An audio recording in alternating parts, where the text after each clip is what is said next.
ಜಾತ್ರೆ ತುಮಕೂರು ಜಿಲ್ಲೆ, Tumakuru district sir. ನಾವು ಹೆಬ್ಬೂರು ಹತ್ರ ಚಿಕ್ಕಣ್ಣದೇವರ ಹಟ್ಟಿಯಿಂದ ಬಂದಿರೋದು.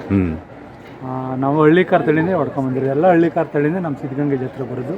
ಆಮೇಲೆ ನಮ್ಮ ಮೈಸೂರು ಭಾಗದಲ್ಲಿ ಅಂದರೆ ಈ ನೆಲಮಂಗಲ, ಈ ತುಮಕೂರು, ರಾಮನಗರ ಅಂದರೆ ಹಳ್ಳಿಕಾರೇ ಫೇಮಸ್ಸು. ನಾವು ಹಳ್ಳಿಕಾರೇ ಕಟ್ತಿರೋದು, ಅವತ್ತಿಂದನೂ ಅದೇ ಕಟ್ಕೊಂಬಂದಿರೋದು.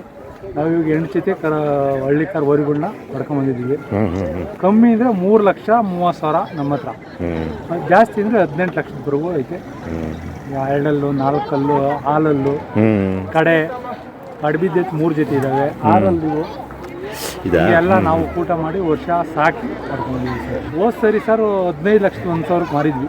ಇಡೀ ಕರ್ನಾಟಕದಲ್ಲಿ ಅದೇ ಹೈಯೆಸ್ಟ್ ದುಡ್ಡಿಗೆ ಮಾರೋದು. ಟೇಕಲ್ ವೆಂಕಟೇಶಣ್ಣವ್ರಿಗೆ 15,01,000ಕ್ಕೆ ನಾವೇ ಮಾರೋದು. ಅದೇ ಎಷ್ಟು ತಳಿನೂ ಕಡಿಮೆ ಸರ್. ಮುಂಚೆ ಎಲ್ಲ ವ್ಯವಸಾಯ ಮಾಡ್ತಿದ್ರು, ಹಸು ಕರು ಎಲ್ಲ ಸಾಕ್ತಿದ್ರು, ಹುಡ್ತಿತ್ತು.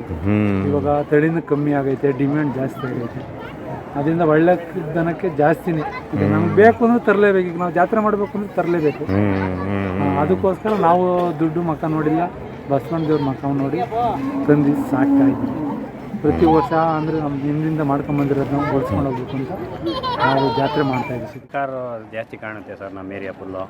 ಈ ರಾಮನಗರ, ಚನ್ನಪಟ್ಟಣ, ಮದ್ದೂರು, ಮಾಗಡಿ, ಈ ಕಡೆ ಸಿದ್ಧಗಂಗೆ ಜಾತ್ರೆ, ಆಮೇಲೆ ಅಲ್ಲಿ ಸಪ್ಳಮ್ಮನ ಜಾತ್ರೆ, ನಮ್ಮ ಘಾಟಿ ಜಾತ್ರೆ, ಎಲ್ಲ ಕಡೆ ಜಾಸ್ತಿ ಹಳ್ಳಿಕಾರೇ. ಯಾಕೆ ರೈತರು ಯಾಕೆ ಹಳ್ಳಿಕಾರಿ ತಗೊಳಕ್ಕೆ ಬರ್ತಾರೆ ಇಲ್ಲಿಗೆ? ಇಲ್ಲಿ ಅಂದರೆ ಹಳ್ಳಿಕಾರೇ ಜಾಸ್ತಿ ಅವತ್ತಿನ ಕಾಲದಿಂದಲೂ ಜಾಸ್ತಿ ಹಳ್ಳಿಕಾರೇ ಹುಟ್ಟುತ್ತಾ ಇತ್ತು ಈ ಏರಿಯಾದಲ್ಲಿ. ಅದೇ ಫೇಮಸ್ ಆಗುತ್ತಾ ಇದೆ ಎಲ್ಲ ಕಡೆ. ಏನೇನು ಬಳಸ್ತಾರೆ ಈ ತಳಿ ಹಸುಗಳನ್ನ? ಇದು ಕೆಲವು ಆರಂಭಕ್ಕೂ ವ್ಯವಸಾಯ ಮಾಡಕ್ಕೆ ಬಳಸ್ತಾರೆ, ಕೆಲವರು ಶೋಕಿ ಮಾಡಕ್ಕೆ ಬಳಸ್ತಾರೆ, ಕೆಲವರು ಮನೆ ಹತ್ರ ಜಾಸ್ತಿ ದುಡ್ಡಿರೋ ಅಂಥವ್ರು, ಒಳ್ಳೆ ಜಮೀನ್ದಾರ ಅಂಥವ್ರು ಮನೆ ಮುಂದೆ ಒಂದು ಜೊತೆ ಇರಲಿ ಅಂತ ಬಳಸ್ತಾರೆ. ಚೆನ್ನಾಗಿ ದುಡ್ಡಾಗಿರ್ತಾರಲ್ಲ ಅವರು ಮನೆ ಮುಂದೆ ಒಂದು ಜೊತೆ ಇರಲಿ ಅನ್ನೋ ಉದ್ದೇಶದಿಂದ ಕಟ್ಟಿ ಸಾಕ್ಬೇಕು ಅಂತ ಮಾಡ್ತಾರೆ. ನಾಟಿ ಹಸನು ಬಂದಿದ್ದಾವೆ, ಸೀಮೆ ಹಸನು ಕೆಲವು ಬಂದಿದ್ದಾವೆ, ಕ್ರಾಸ್ ಹಸನು ಬಂದಿದ್ದಾವೆ, ಓರಿ ಹಳ್ಳಿಕಾರು ಓರಿನೂ ಬಂದಿದ್ದಾವೆ. ಎಲ್ಲ ಥರನೂ 3 ಥರ ಬಂದಿದ್ದಾವೆ. ಹೇಳೋಕ್ಕೆ ಆಗಲ್ಲ, ಆ ಕಡೆ ಬೈಲಲ್ಲಿ ಜಾಸ್ತಿ ಇದೆ. ಸಾವಿರಾರು ಜೊತೆ ಬಂದವೆ ಸರ್, ಸಾವಿರಾರು ಜೊತೆಗೆ ಲೆಕ್ಕ ಹಾಕಕ್ಕೆ